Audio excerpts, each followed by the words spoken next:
Thank you for joining me for the next in our series on the 23rd Psalm, the Shepherd's Psalm. We now switch from the image of the shepherd and the sheep to the image of a host providing a lavish meal for his guests.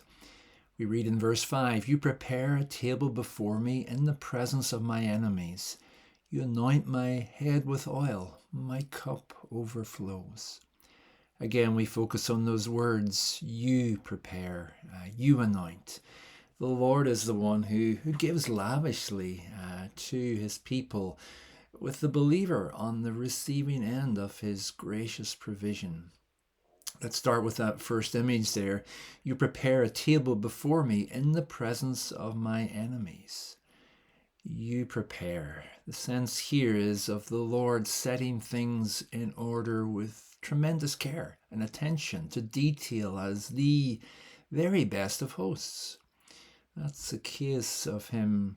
There's a case here of him detaining us with this best care. This is to be a meal where we're focused upon his provision.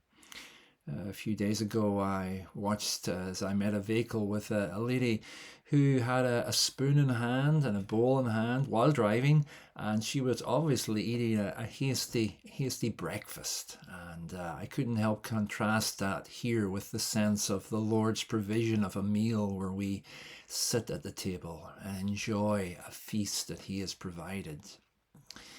To prepare a meal in the ancient Near East was also the work of a servant, yet here the greatest of hosts himself prepares the feast. Maybe we've been at a banquet or a meal where the host has just shown all care and attention to the detail of that meal.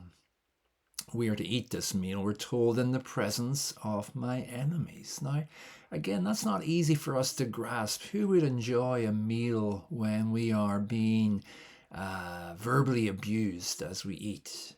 Our enemy is across the table at the other chair.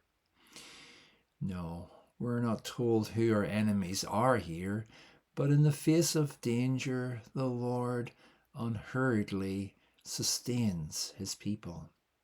So in light of this, Kent Hughes, the commentator, asks this question: if Christ can sustain and uphold me even in the presence of my enemies, then is there any circumstance in which Christ cannot or will not sustain his disciples?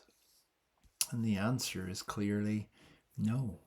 When our enemies are against us, Jesus is with us. He is for us. He welcomes us and provides a great spread for us, even when the enemy's opposition is at its strongest. So thank you for joining me, and have a good day.